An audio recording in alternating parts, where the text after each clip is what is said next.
But let's start. What is long COVID? Well, we don't have a diagnostic test, but according to the WHO, it's a syndrome. It's a heterogeneous condition that you have acute COVID-19, but then you do not recover. And according to the WHO definition, you should have symptoms for more than 3 months after the initial disease, and they should have either been constant for at least 2 months, or you can also develop new symptoms. And that's the definition we abide by, but it's a bit problematic because the syndrome is it's like an umbrella diagnosis with a lot of different phenotypes, as we call them. So what are some of the symptoms that someone with long COVID would have that would say you do have this syndrome? That's a difficult question. The thing that I noticed and that we all noticed in our team, which was multidisciplinary and also multi-professional, was that the syndrome is multi-symptomatic. So I think about 200 different symptoms have been described, but common symptoms, depending a little bit on the initial condition that you had, if you were hospitalized or not, but dyspnea, fatigue, palpitations,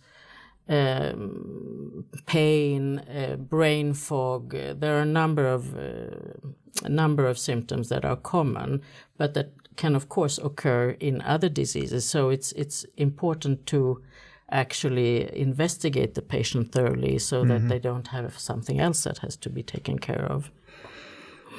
So when does this occur in relation to the original acute infection?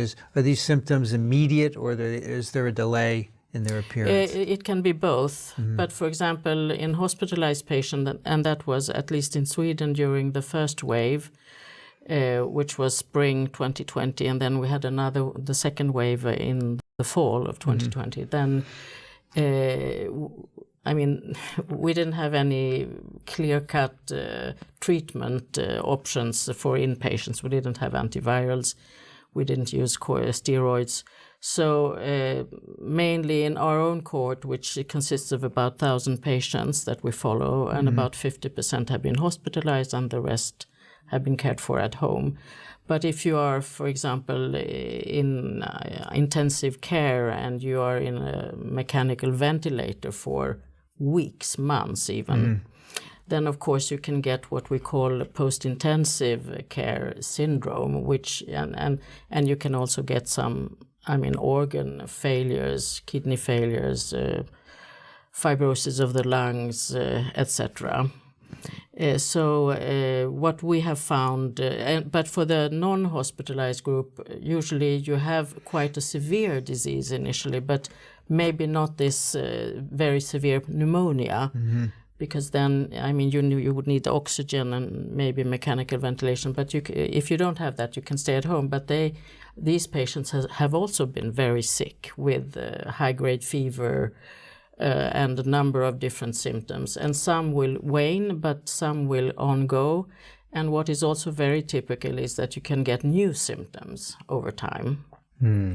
So months after the original infection is resolved. Yes, you can develop new symptoms, new conditions. Right. Yeah. So is it correct to say that this happens after the virus phase is finished, when the virus has reproduced and ended? Is that then? There's a strong hypothesis now that at least a strong hypothesis that could explain post-COVID or long COVID in the non-hospitalized group could be due to viral persistence, so that you actually do not clear the virus.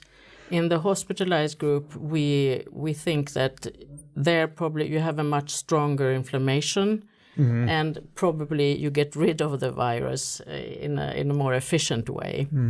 But in the non-hospitalized group, mainly women, in hospitalized patients, mainly male patients, we think that there's a difference between these two groups, and viral persistence is probably an explanation mainly in the female long COVID patients. But this is being researched, and we will see. So one way to address that would be to see if antivirals help those patients. Yes, and that's what we're doing right now. We are conducting one of the first treatment trials, the first in Europe actually, where we actually treat post-COVID patients that have not been hospitalized with Paxlovid, one of the antivirals.